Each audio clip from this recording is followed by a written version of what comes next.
for our first question here, we're asking, so what sorts of projects, both professional and personal, are you working on right now? Yeah, so professionally, I am working on learning all I can about the API lifecycle here at SmartBear. So focusing on learning about the use cases for API designers and consumers and testers, and building out the UX research program. So building out how do we collect feedback from our users and incorporate that into roadmaps and product direction as well. And then personally, I'm working on Nerdy Diva, which is my side business, and I support women and people of color in building their apps for online stores and teaching online and creating community platforms. So I'm very excited to bring in interns this summer to help with some of that work. So very excited for what the future holds for both of those endeavors. Oh, that's awesome. So, with that being said, as you know, February is Black History Month. What does Black History Month mean to you?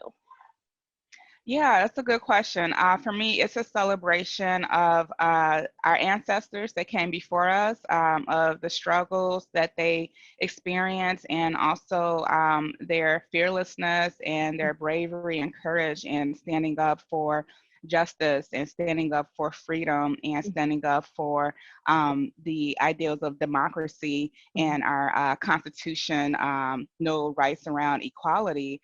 So I think of it as just definitely a celebration of struggle, of having empowerment, and also celebrating creativity and the accomplishments and progress of African Americans. Absolutely, couldn't agree more. So with that, who we talked about ancestors. So who is a Black figure that inspired you? And that can be either past or present or future.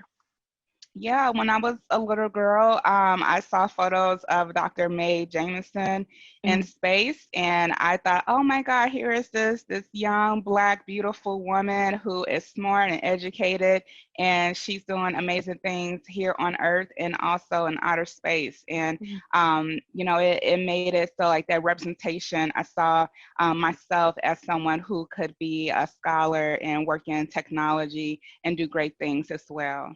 Oh, that's amazing.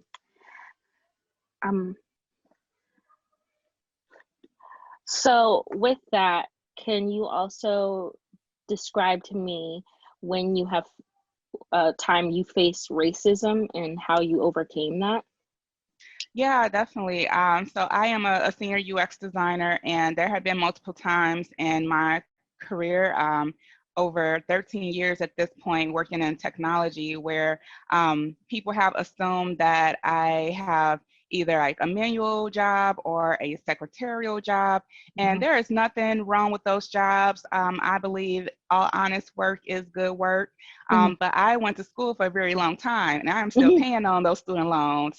And so it's just something that it feels disrespectful when people assume because I am a Black woman that I work in the janitorial staff, or I work in the mail room, or I work as a secretary.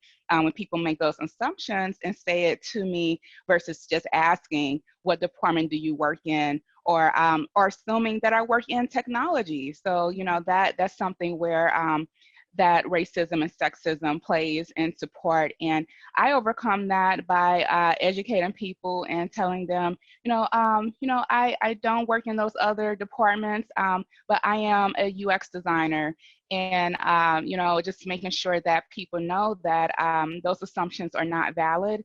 And, that's how I approach that. So having those conversations and having that dialogue. Yeah, absolutely. That's super important that we continue the conversation. And speaking of continuing the conversation, if we look back at the year 2020, 2020 has been definitely a tough year for all of us. Yeah. And I would especially say the Black community. So what was an important lesson or learning point you took away from 2020? Yeah, for many of us, 2020 tested us, pushed us to our limits. And Hmm. I think it also allowed us to see how do we deal with stress? How do we deal with chaos? How do we deal with things when they don't go right and there's multiple moving parts at once? And it taught me a lot about endurance and perseverance and choosing joy and choosing gratitude. And there's darkness and there's lightness in our lives, and it's not just one way or another. And being very intentional of finding the good and finding the joy and finding reasons to be grateful, but also addressing and holding accountable the things which are not are working, the things that are detrimental, the things that are harming Black people and Black communities in the workplace, in our society, and being brave and bold and authentic and having those conversations with white colleagues and people of color, people of different backgrounds, so that we can, again, have that dialogue, those conversations, and start continuing to move the needle and develop ways to build more anti-racism in our professional development and in our workplace communities. Hmm. Absolutely. And I love how you said choosing joy. That's Mhm. so important, and it's really hard to do, especially at a time like this. But Yeah. it's a daily reminder and a daily struggle for sure. Um, just going back to what you said about people making assumptions and just Mhm. your career goals in general. My last question for you is, do you have any parting advice to inspire the younger generation of people who are interested in technology?